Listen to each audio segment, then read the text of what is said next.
Good afternoon and welcome to Identity Governance as the Key to Future-Proofing Your Security Posture, a Health System CIO Media Inc. production sponsored by Imprivata. Just a little housekeeping before we get started. My name is Anthony Guerra. I'm the Editor-in-Chief of Health System CIO, and I will be your moderator today. We're looking forward to your participation. You can send your questions or comments in as they occur to you in the Q&A box. We'll take those later in the program. And we're going to do a little one-question poll later on and have our panelists guess at the results before we reveal them. So that should be fun. Nice way to view your screen today. Click in the top center and get it in side-by-side mode. Adjust your divider to get the video boxes and the slide the size you want, and it should say speaker view in the top right-hand corner.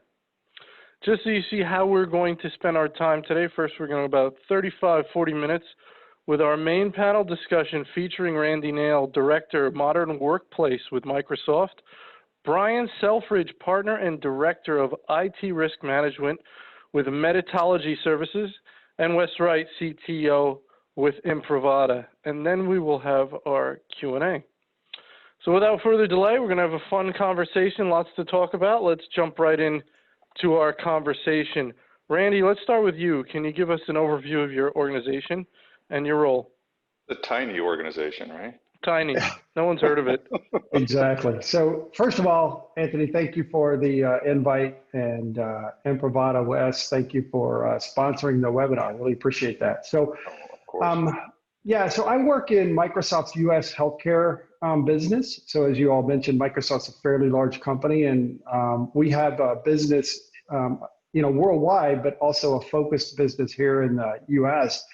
that's focused on healthcare and life sciences. And in that business, I'm a digital healthcare architect or a healthcare technology strategist. I tend to go by different titles, but essentially my job is really to help our customers, our healthcare provider customers, payer customers, life sciences, biopharmas, those kinds of folks, help them understand, how Microsoft's cloud can contribute to the business outcomes thereafter, and sort of aligned with our mission statement. Sort of how do we empower them with our technology to achieve the digital transformation and digital augmentation of what they're trying to do in their industry. So again, thank you for having me today. Very good. Brian? Sure. Likewise, thanks so much for the opportunity to be here with you. So my organization doesn't quite have the brand name recognition of my other esteemed colleagues here, so I'll explain it a little bit. I'm one of the partners and owners of two companies, Meditology Services and a company called Coral Technologies. Meditology is a top-ranked security and privacy advisory firm dedicated specifically to healthcare. We've held the #1 ranking in the class rankings, for instance, for several years running, just to give you a sense of it. So we work with hundreds of healthcare entities across the country, providers, payers, other tech firms, and folks that service the healthcare industry in one way, shape, or form. We do some work for the federal government. So I'm the one of the HIPAA expert witness folks for the Office for Civil Rights. So if there's HIPAA compliance issues, that's part of the work that we do and that I do. And from the second company that we own and manage is Coral Technologies, which does third-party vendor risk managed services, specifically for healthcare. That's a little bit about us. I'm also a recovering healthcare CISO, so I've been on both the dark side and the light side, and I'm not quite sure which is which anymore. I think, Wes, maybe you can answer that for us later. You've been on both sides as well. Yep. What a segue. Wes, speaking of the dark side, Wes, tell us about your... Wait. Not sorry. Dark. Yeah. Go ahead. Tell us about your organization and your role, please. I'm Wes Wright. I'm the Chief Technology Officer at Imprivata. Everybody knows Imprivata is the perennial tap and go company that saves clinicians a bunch of time logging in and logging out. But what a lot of folks don't know, and that's why we're doing this webinar, is that Imprivata is a little more than that now. We're a digital identity company, specifically like Brian, Meditology and Coral, focused, and Randy's division too, focused exclusively in healthcare. I've been with the company just a little over 2 years. Prior to that, as Brian alluded to, I did about 25 odd years on the health delivery organization side in various CIO and CTO roles. And my last one was out in Northern California at a small integrated delivery network called telehealth, where Randy and I first made our acquaintances as we went through a digital transformation project out there. Very good, Wes. Thank you very much. Sure. Next question, Brian, we're going to start with you. Why is focusing on the perimeter no longer a useful concept in developing a security strategy? When and why did things change? That's a great question, Anthony. I think for me, it's all about following the data. And let me explain that a little bit. So in a past life, several past lives, I did some work for the Pennsylvania Office of Attorney General, tracking down spammers and bad guys and cyber criminal type folks. And we had a saying in that office, and I think the FBI uses this too, but you got to follow the money, right? Where, if you want to get to the root of where the issues are, follow the money. I think to make that analogy here, it's about following the data. The perimeter isn't cutting it anymore. You know, sticking with that analogy, our money isn't in the vault, the bank vault anymore, right? It's not about securing a single location where sensitive information, in this case, you know, money may reside. Our data is everywhere, right? We're not confined to a single data center, a single repository, a single network that we can lock down and feel secure about anymore. And we've got sensitive data all over the place. It's, you know, securing the vault and our data centers is still important. Don't get me wrong. I think that's something we need to do and have built capabilities around historically. But our healthcare data is now on a dazzling array of devices and locations. We've got traditional IT systems and networks. We have mobile devices, tablets, medical devices, home patient monitoring, smartphone apps, cloud environments. So you guys know, you're all in this world. So it's about figuring out how do we follow that data around. And, you know, traditional healthcare entities are now managing hundreds and thousands of third-party vendors too. So our data is with them, we share it with them. They have third parties or fourth parties to us that they're sharing their information with. They're using the same ranges of technology we are. So I think the idea that we can just post guards and monitors around the perimeter and around the network is just no longer a viable concept in protecting sensitive information in all the places that it lives. Very good, Wes. See, you fooled me. I thought you were going to go to Randy there, Anthony. You see? Yeah, Always throwing your curveball. Got to stay on my toes. You know, I really couldn't have said it better than what Brian said it just then. It is, you know, I give this briefing because Imprivata is a digital identity company. I give this briefing on why and how the identity has become the new perimeter, and actually it's transferred out of just being the new perimeter. We think of it as the new control plane. That it's through the digital identity that you can control access to applications, data sets, even network resources. You know, I first heard that saying back when Randy and I met, and I was doing a lot of work with Microsoft and their identity division, and those folks would always say, "Yeah, identity's the new perimeter. Identity's the new perimeter." What? Yeah. What does that mean? And yeah, it is the new perimeter, because that's the only way that you can really control things. And it's not just the new perimeter, as I said, it's the new control plane. And I think it started being that way. To get to the second part of your question, Anthony, I'd say somewhere, you know, it probably really started right about when the iPad came out. That's when we started poking holes in that perimeter, so that the doctor or nurse could get to that special application that they like to use on their iPad. And as Brian was saying, as the different types of devices have proliferated, it makes them try to hook up to different types of applications, most of which are not inside the perimeter anymore.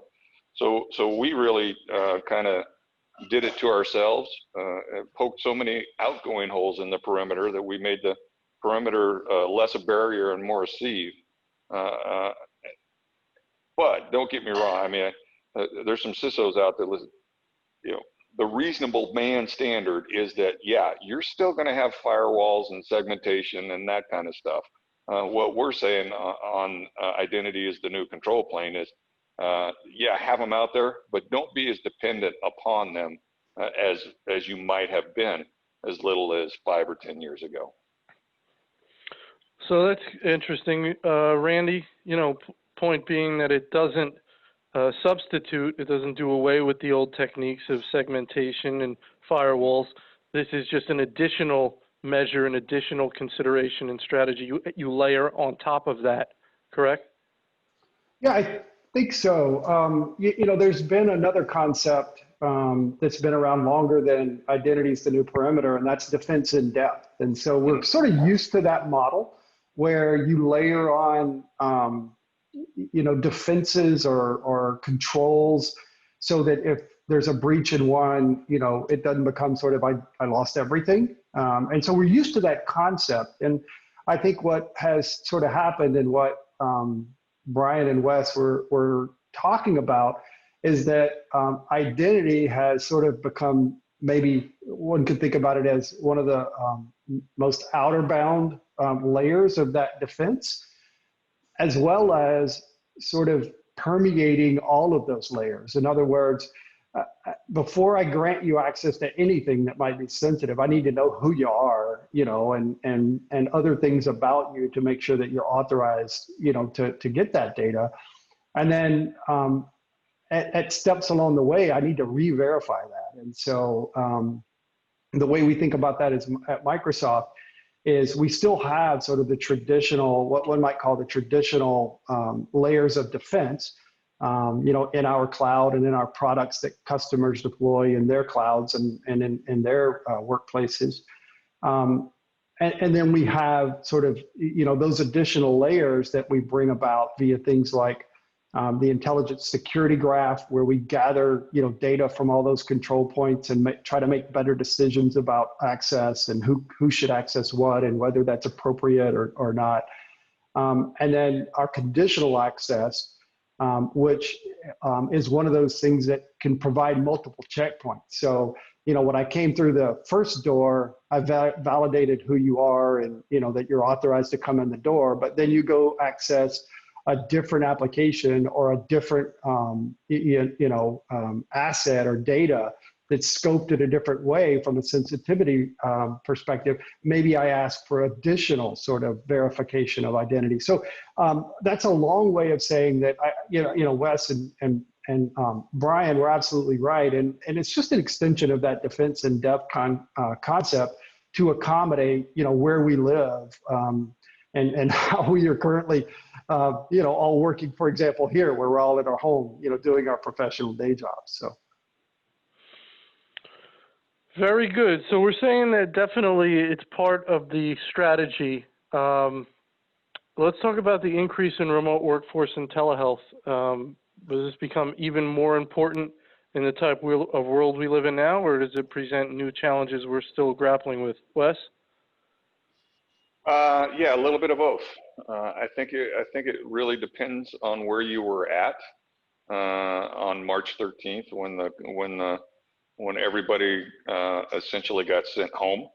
It depends on where you were at in that digital ID, that digital transformation journey.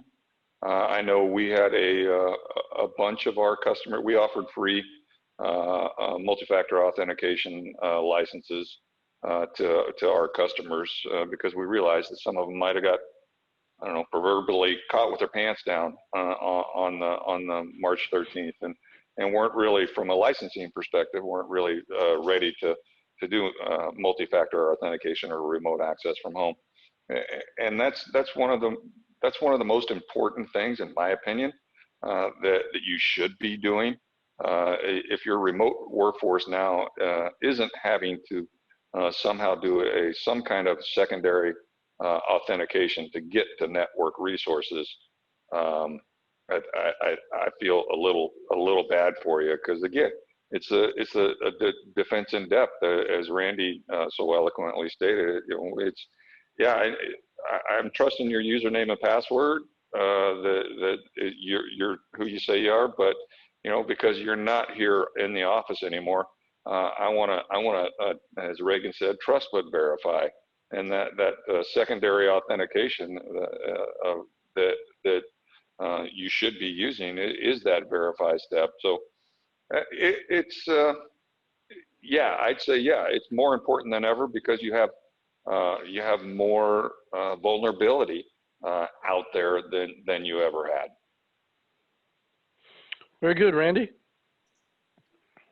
Yeah, so first of all, I'll just agree with what Wes said. Not that we've had one of these discussions before, Wes, but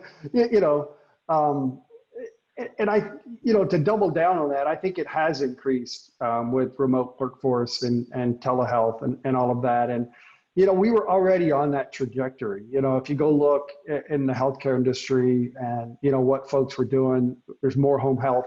That started before the pandemic, which extends what we're doing to remote work or virtual care delivery, or however you like to talk about that. And then the pandemic increased a bunch of that, and so I think it is more important for the reasons Wes described, but then also as we look toward the future and these intelligent devices, both consumer and sort of medical grade, being deployed remotely into people's homes, both in response to COVID as well as to treat diseases that require that kind of information, and that continuous telemetry from the patient. That's more devices that are outside of our walls. That's more data that we need to keep our arms around and make sure that data is accurate. Make sure that only the right people have access to it. Make sure that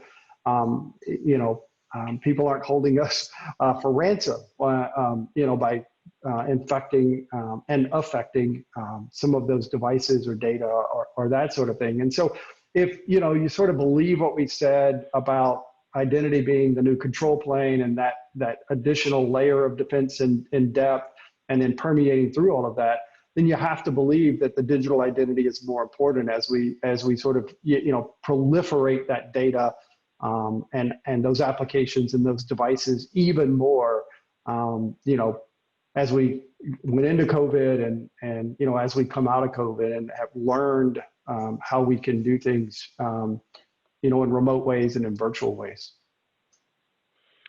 Brian, your thoughts? Yeah, I mean, I would absolutely agree with both Randy and Wes here on everything so far. And I think it's important for us to remember that this movement to remote work and COVID is not happening in a vacuum, right? It's not like everything is staying still and then we move remotely.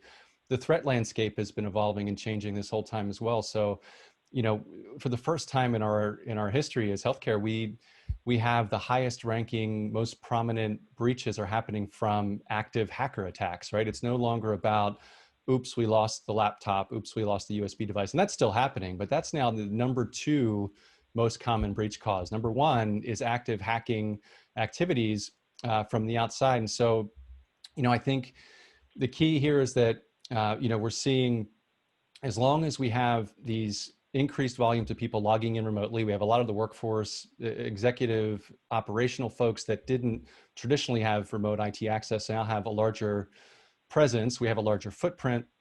The identity aspects become critical because we see that more folks have access, more logins. The more logins, identities, and that sprawl that we have going on means we have just that many more places to have to protect as the individuals and the data go out. So I think it all comes down to identity in a lot of ways as the threat landscape is shifting at the same time as we're trying to figure out how to solve the problems of pre-pandemic healthcare security generally. All right, very good. Next question, we'll start with you, Randy, on this one.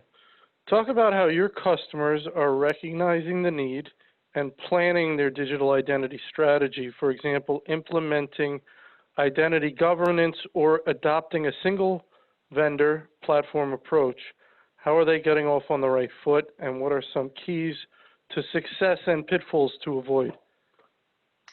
So Anthony, I'll warn you, your last questions were much shorter and my answers were still long. So I'll try to, I'll maybe just try to touch on a couple of these points and then give my colleagues a chance to dive into some of the others, just to keep us moving along here. I've been told I tend to talk a bit, so I'll try not to. So I think one of the anecdotal things I can point to is just the increase in volume of the number of outreaches from customers. You know, hey, Microsoft, tell us what you're doing around identity governance. Hey, Microsoft, tell us, you know, what products you have to help us secure remote work. You know, all of those kinds of things, you know, just continue to sort of come in at a faster pace from our healthcare customers than they had in the past, because I think because of that urgency that we talked about on those, you know, on the previous questions. And then the other thing that I would say is that the other indicator is, you know, Imprivata and Microsoft have a partnership around identity governance that takes what we do as a platform and extends that to healthcare specific applications and scenarios and use cases and all that. And, you know, around recognizing the need for their digital strategy and implementing governance and, you know, sort of trying to get to maybe not a single vendor, but a universal or a unified identity. I think, you know, our sort of the interest of customers in jointly how Microsoft and Imprivata can put together the whole ecosystem so they can achieve that sort of unified identity for employees, for contractors, for patients, for, you know, external providers, you know, whether that be independent physician practices or what have you, business partners like payers, you know, all of those kinds of things. You know, our customers are essentially saying, you know, when we made that announcement about the partnership around identity governance is, hey, how do we do that, right? So, so I would say absolutely, right, that that they're recognize it and they're asking about it, and even more so, they're taking action on it. And taking action is things like, you know, hey, what are the best practices? Hey, Microsoft, hey, Imprivata, you know, can your products help us get started faster, move more quickly, you know, all of those kinds of things. And as far as how to get off on the right foot, I'll leave it to Wes to talk about some of the accelerator kinds of things that Imprivata has put together around that partnership that helps customers get off on the right foot. Very good. We'll get to Wes in a moment, but Brian, I'd like you to jump in. Sure thing. I'll share Randy's sentiment to try not to be too verbose on this one, but you know, I think for us, our customers are all over the map with respect to their identity management strategies and maturity in a bunch of ways. So the reality is our technology ecosystem in healthcare is just wildly complex, I think, compared to almost any other vertical. I'd put us up against any other vertical. And we struggle to understand what systems, what access controls we have in place, sprawled across, you know, that entire portfolio, in-house, cloud hosted, everything else. So for us, there's several different camps out there right now of where organizations are on the maturity curve, if you will. And I'll sort of generalize them, hopefully briefly, into sort of three buckets. I think the first camp is your less mature organizations, you know, typically small, mid-sized healthcare providers, for example, and they're struggling to keep operations going and tighter reimbursement models, and the pandemic's in the middle of this, right? So we're just trying to keep things rolling. And for those organizations, they're very compliance driven, right? So if there's an audit finding or some sort of driver there, they're going to, that says this is a high risk area to get your identity governance in place and everything else, they're going to put some money and energy behind it. But in a lot of cases, they aren't. And they're going to rely on their third party vendors and just try to sort of scrape by. And the idea of role-based access and those types of things is an aspirational objective versus something that's actually really rolled out in a more mature way. The second camp, these are the folks in the middle, would be organizations taking, you know, more proactive approach, I'd say, just a way to characterize it, where they'll be investing in things like multi-factor authentication, as Wes was alluding to, for these, you know, remote access and even sometimes internal access in many cases. And, you know, some of the basic consolidation around digital identity, they'll have role-based access in place and actually be implementing that in a meaningful way, maybe in an 80-20 rule kind of thing, like, yeah, we got it mostly done for our key systems and accounts and applications, but the others sort of, we make a best effort.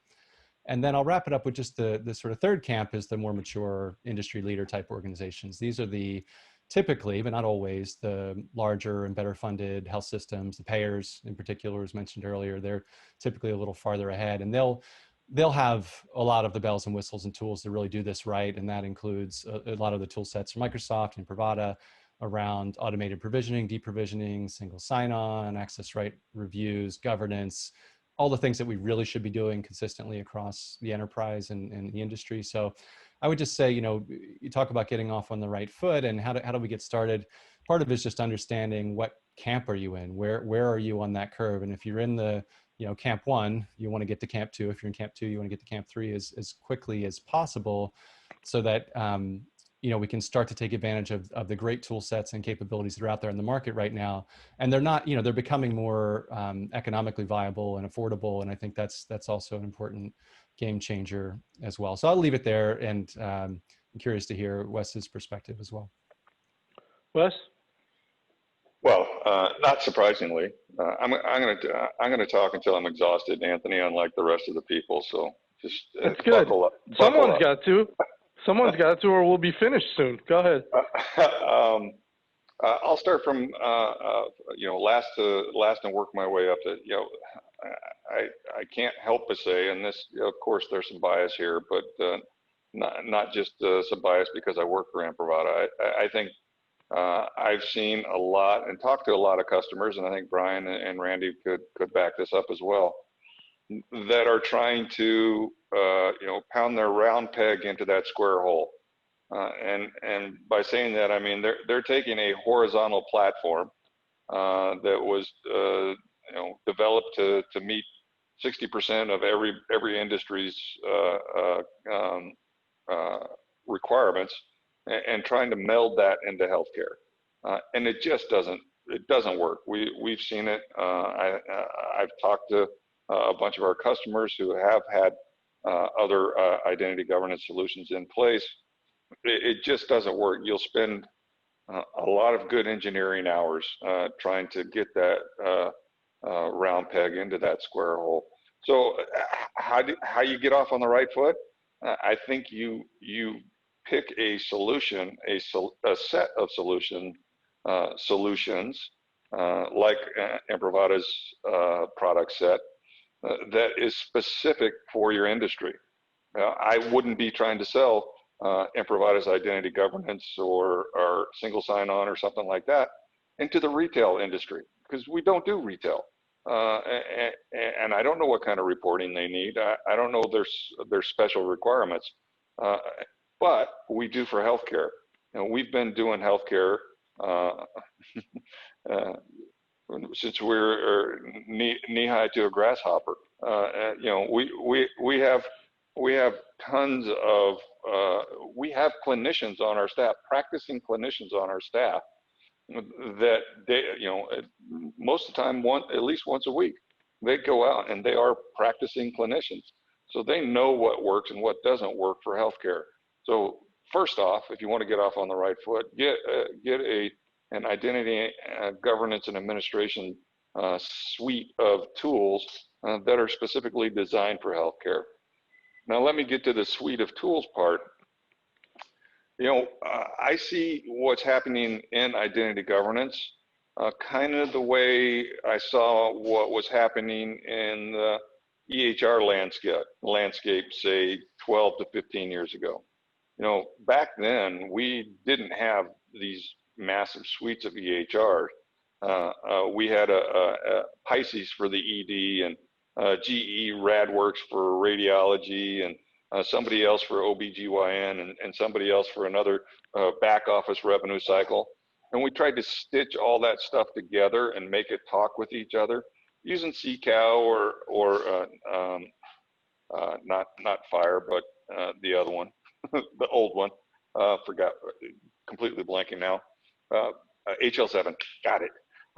Using CCAO and HL7, we tried to stitch it all together. You know, that's the way I see some of those, usually in the category 1 bucket or 2 buckets that Brian was talking about. They'll buy the access management solution from somebody, the MFA solution from somebody, identity governance solution from somebody, and other pieces of the products from somebody else, and they'll try and stitch all that together. And I see now people waking up going, hey, I've done this story before. Especially the old gray hairs like me, that, hey, I remember this somehow. This is familiar. What I'm doing with my identity and access management stuff feels familiar somehow. Oh yeah, I try to do the same thing with my clinical and EHR systems. So I don't want to do that anymore. And that's what we're seeing folks kind of make that migration. And it's really taking off now, as you might imagine, because of COVID. We thought it might be that way because of, surge capabilities and that kind of thing. But, outside of a handful of places, there wasn't really that much surge out there. But what did happen was a lot of moves, adds, and changes. Mostly adds and changes. Mostly moves and changes amongst folks out there. So that nurse who was working in ambulatory one day, well, they needed somebody to staff the COVID tent. So that nurse had to go over to the inpatient area and get all these applications and entitlements assigned to him or her in order to be able to work in that inpatient environment. And then that surge never happened. And the ambulatory nurse went back over to their ambulatory clinic. And you know what? Nobody really kept track of the entitlements that were given to him or her. And when they moved back, nobody took them away from them. And the CIOs, CTOs, CISOs are kind of now realizing, holy cow, I got this huge pot of spaghetti that I need to untangle. And I don't want to do this anymore. So I'm going to put an identity access management system in place that will, as Brian was saying, those category 3 people, that will automatically do these kind of things for me. So we're finally getting some traction, and people are waking up to not just the digital identity is the new control plane, but hey, if it is the new control plane, I need to get control over it. Yeah, Wes, I'll jump in there. I think it's getting worse in some ways too, right? With COVID and the pandemic, because all those changes you're talking about of so-and-so now has this access and not that access. We added all these exceptions, right? With COVID. Right. Well, everybody just go home. Let's open up the access control rules and for good reason, right? It's the right decision. But did we keep good track of, who got access and maybe who needs to be reined back in 2021? I don't think so, right? So we're going to be, the spaghetti is I don't know, we're putting something else stringy into the spaghetti. I can't think of an example. Agree, No, yeah. That's fantastic. And that segues me into the poll that I want to put out. This is essentially talking about the pot of spaghetti. So let's launch that now, and everyone can answer it, including our panelists. There are still many security issues to be addressed that were created as health systems grappled with the COVID-19 pandemic earlier this year. So go ahead and answer that. It's an agree or disagree, and then we'll have our panelists guess at the results. We'll see if anybody disagrees with this. Yeah, I was just going to say, Anthony, that's probably the easiest poll question that I've ever been associated with. It's really terrible. It's Thanks for making that an easy win, Anthony. Yeah. Really so awful. All right. Well, listen, we tried. Let's go back while everyone's answering that, and we're going to talk a little bit more about the partnership. Randy, you touched on it, but Wes, do you want to talk a little bit about, from your point of view, what the partnership with Imprivata means to existing customers, potential customers, what it means today, and what it can mean down the road? What it is and what it will be. There you go. Well done. I got to be pretty old to get that joke. Brian's not laughing. He's not old enough. Yeah, Randy did touch What does on that it. say about me, Wes? You didn't say that I was not too old to get it. Well, Randy, my parents said if you don't have anything nice to say. Oh boy. Oh boy. Actually, the partnership, as I mentioned at the beginning, when we were introducing ourselves, Randy and I met when I was out at Sutter doing a desktop transformation project with them that included Imprivata and Citrix and Office 365 and EMS and Follow Me Print solution. And that's when we kind of took out the hammers, my smart engineers that worked out there, and really forced Imprivata and Microsoft, actually had to make Microsoft, in one instance, had to make a Microsoft application return an error so I could use Imprivata to stuff some usernames and passwords in there. And that's where I kind of realized, and I think Randy and I both realized, there's some gaps in both of our IAM portfolios that if we put them together, and this really came into focus when I moved to Imprivata and got to know our platform, our suite of tools a lot better than I did when I was at Sutter. And we realized, look, if we put these together, then we do have that comprehensive integrated identity and access management platform. And one of the first, we announced that I think about 1.5 years or so ago, maybe close to 2 years now. And one of the things, the very first thing that we announced as a joint, hey, this will help both of our customers, was Healthcare Seamless SSO.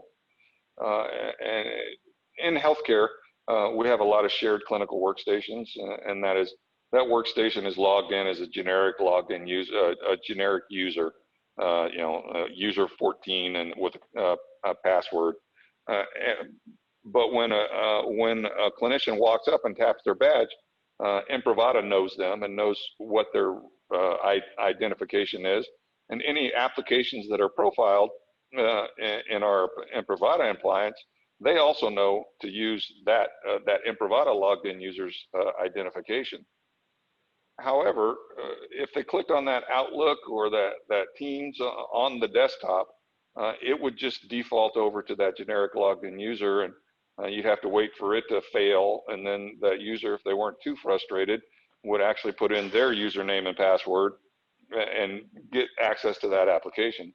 Well, about 1.5 years ago, we released a product, our 6.3 version of OneSign, that tells the Microsoft application that is there on the desktop to run as the Imprivata logged in user, which meant that when they clicked on Outlook, Windows would try and go and get that generic logged in user, and we go, nope, time out, hang on. Instead of getting that generic logged in user, go over to Imprivata and get the Imprivata logged in user and put those credentials in Outlook.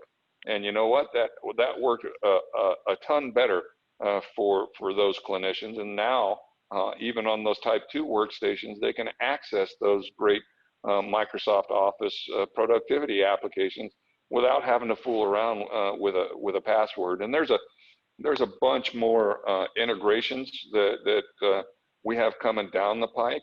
That one's out there now, available, no additional licensing costs. Microsoft wrote a white paper on how to configure the architecture on the Microsoft side. We have the same on the Imprivata side.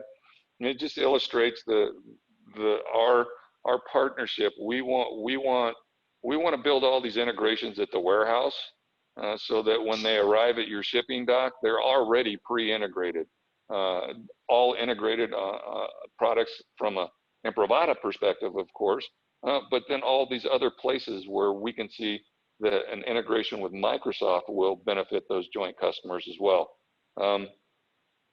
So yeah, that's where we're at, where we're going. One of the things I'm really excited about is, Anthony, I think you've heard me talk about Windows Virtual Desktop before.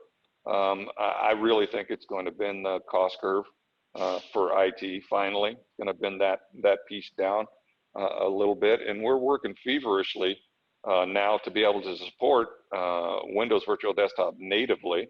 Right now, we can support it through your VMware or Citrix control planes, but we're working feverishly to be able to support it natively. And that's one of the upcoming things that I'm really looking forward to seeing some of our customers be able to use. And I don't know, Randy, maybe you've got some other ones that you want to talk about. Yeah, Wes. So I think first I'll say that I'll just sort of go high level here to start with, and then I'll answer your question specifically.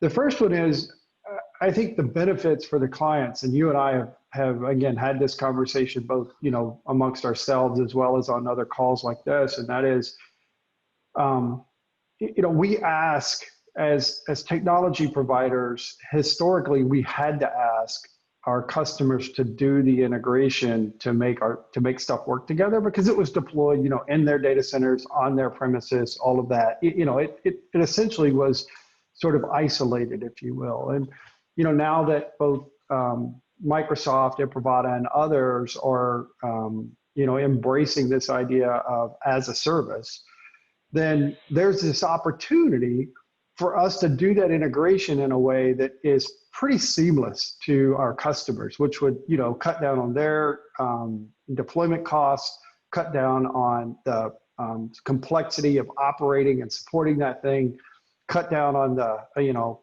effort it takes to do upgrades, you know, all of those kinds of things. And so I think the biggest benefit that I hope our customers get out of, you know, the work that Microsoft and Imprivata are doing together is that they get an end-to-end solution that has the power, breadth, capabilities, security, compliance, all of that you know, Azure Active Directory and the rest of the Microsoft identity and access management sort of platform brings to the table.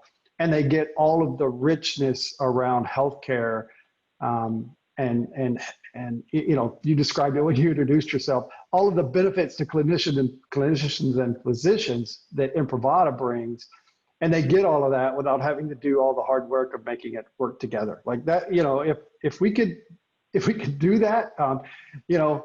And I know that you gave an instance where we've already done it. The more that we can do, the more we help the industry overall, the more we help our customers. And so that's what I hope the benefit is. So around though, the specific one that, you know, I'm looking forward to is, if you think about what OneSign does as a tool, you know, it has a lot of information that would help information security professionals sort of keep an eye on their environment, you know, detect sort of bad guys and what the bad guys might be trying to do, or see where they're poking at my system and all of that. And then Microsoft has a set of tools that, you know, can do that as well, right? Sentinel and identity protection and, you know, the intelligent security graph and a bunch of technologies we have. So, you know, what I'm hoping that, you know, we can work on together in our roadmap, and I know we've, you know, sort of already started discussions on, is how do you take those two sources of information, those two, you know, security capabilities, all of that, I believe you once called it exhaust, that comes from all of those systems, and sort of put that together to inform those security professionals and all of the tools that you have in that defense in depth ecosystem about what's good and what's not good, right? Like imagine the intelligence that we could get as we brought our rich sort of platforms together and sort of integrated that exhaust and began to run things like artificial intelligence models or ML across that integrated set of data that we both know about, sort of what's going on in the ecosystem.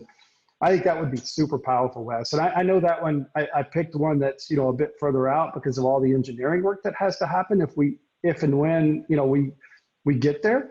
But man, I'd love to see that on behalf of our customers. Yeah, that'd be super powerful. And by the way, I stole the term exhaust from Brad Anderson there at Microsoft. He was...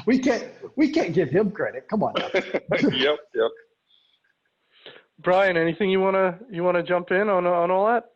No, it sounds like the partnership's working well. Now, truthfully, we see it. We've seen disparate implementations of some of these pieces that Wes was highlighting, and how that's been evolving over the years. And I'm really excited about where we are right now and where we're headed. where we will be. I'm not going to get the quote right, Wes, but I'll work on it later. All right. So we've covered exhaust and spaghetti, right? We've covered a lot of area. Yep. So I'm not going to even get everyone excited about this. It's 100%. So that was not my most interesting question. But anyway, speaking of interesting questions, we're going to go to Wes and give him an opportunity to ask his co-panelists a question. I'd like you to start with Brian. Wes.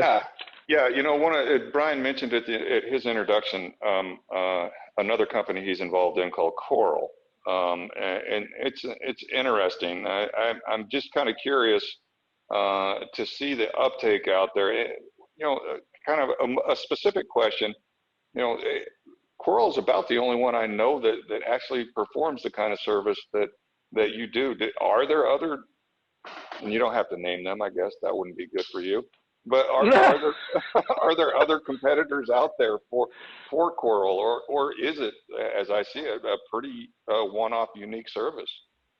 Fortunately, thanks, Wes. Fortunately, it's still pretty unique and one-off, so that's the good news. I don't have to name names, but the space is heating up, though, and many of you, I think, will be familiar with this, where we know third-party risk is a monster challenge, right? We know the breaches we have these dependencies on our vendors. It's not like it used to be, right? Like where the vendors were just, we'd share some data, they do some processing and then spit it back to us. Where we now got our electronic health record systems, our core infrastructure, everything is running through a third party, all of our specialty departments and floors and systems, medical devices, you name it. So it's no longer an option. So like the industry knows that, right? I think we've come around to that and realizing it's a very complex problem.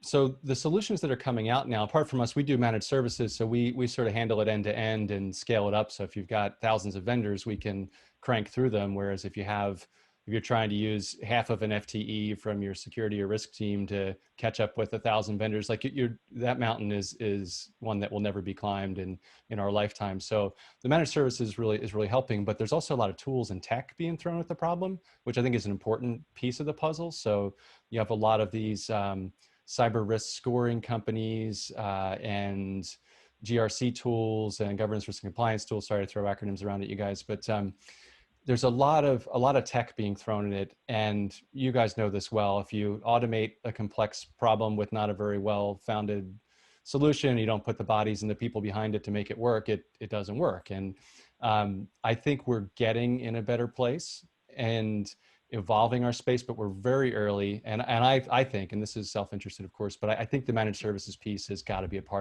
big part of it, because the teams just can't keep up with the load. Yeah, I mean, go ahead, Randy. Yeah, so Brian, I was just going to ask you, one of the things that I've observed, and I think we at Microsoft probably have observed, is that the move to cloud, while creating additional things you have to consider from a security and compliance perspective, has also helped us start to shift toward a common set of evaluations and controls that we can use versus every individual organization, and in many cases, every department in an organization having their own security checklist or their own compliance checklist, getting to a framework like HITRUST or, one of a few others out there. Do you guys see that making it sort of easier to manage this third-party risk where we sort of all decide to follow the same sort of framework? And do you see that shift toward that model versus these one-off checklists that, every department seems to have?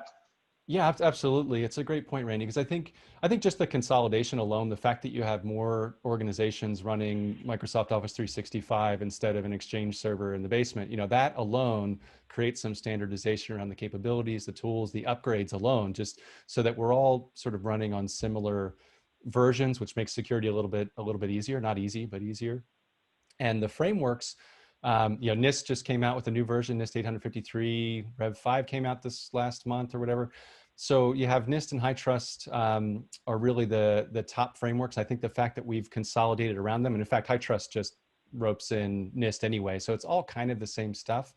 But the big game changer has been the certifications, I think, in a lot of ways, where you get your cloud providers and your third parties getting HITRUST certified, SOC 2 certifications, those types of things. And that's creating really the standardization and confidence that organizations have, third parties in particular, have consistent security that we can actually rely upon. But it's still it's still a bowl of spaghetti, a different kind of spaghetti, you know, but it's getting a little bit better in some ways. Okay, thanks for that. I appreciate that. Brian, we actually have a legit question from the audience on the correct spelling of your company name and contact information. This is not a setup. Sure, I like the setup, even if it is. Meditology, I'll stand over that's on the wall. No, it was the Coral specifically. Coral, Coral. C-O-R-L Technologies. Pronounced Coral. Okay, and that's it. Just Google that and it'll come up? Coraltech.com. Yep, and you can find us there. Okay. All right. Very good. That's good. That's nice. We're serving people. We are close to our time. I'm going to give everyone a chance for a final brief statement, words of wisdom, advice, things like that. So, you know, picture you're talking to a CIO or a CISO who is on the line today or going to be listening to this archive recording. What's your parting advice for them on how they can move forward to best advantage? Randy, let's start with you. Yeah, thanks, Anthony. And, you know, thanks again for having me as we close. This has been a super interesting conversation, and I've learned a lot as well, which is always good. You know, I would say healthcare has sort of reached the tipping point where, you know, health data in the cloud, health apps in the cloud is no longer sort of something that, you know, really scares folks. So I think we're beyond maybe that tipping point. But there's still some perception that, you know, public cloud providers like Microsoft represent a step down in security or control or, you know, whatever.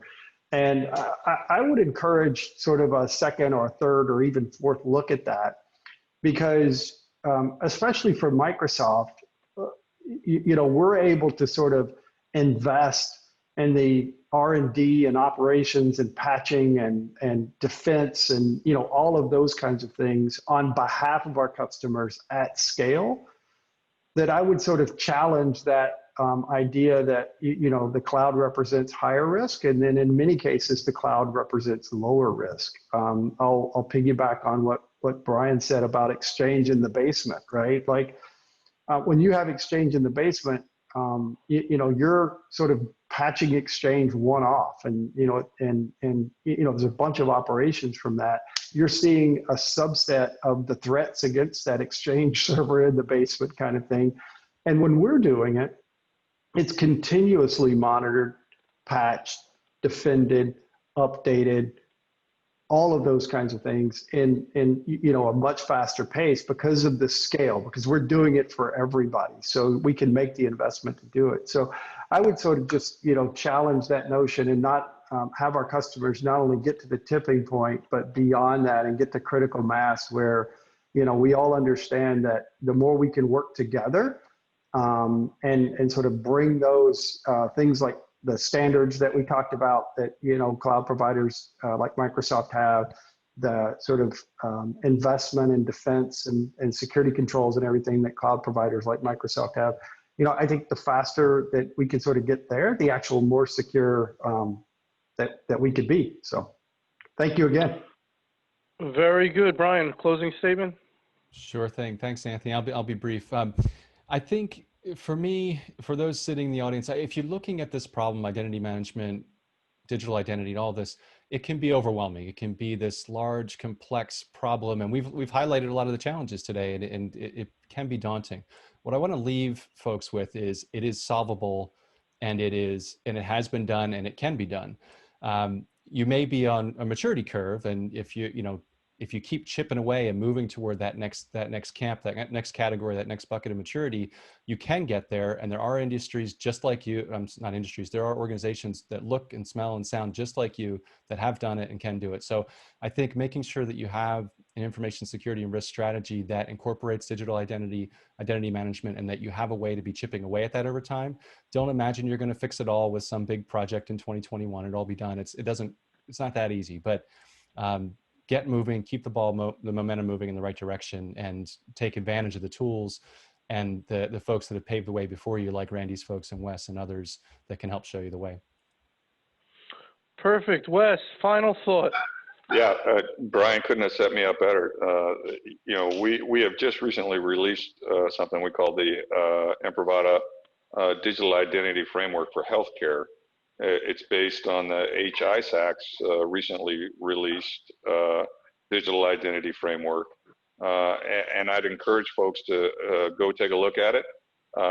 It's got a bunch of pieces and parts, about 32 capabilities that we've gathered from a whole bunch of other frameworks that'll give you that what Brian was talking about, that framework that you can start filling in the boxes, literally filling in the boxes of I've got this and I got this and now I have to get this and I need to get that. So yeah, you're not going to get it all done at one time. So I'd encourage folks to visit our website, imprivata.com, and take a look at that digital identity framework for healthcare. Kind of let that be one of the guides that you use, along with HITRUST and NIST, in developing that really essential. And I'm glad that folks are now realizing how essential it is.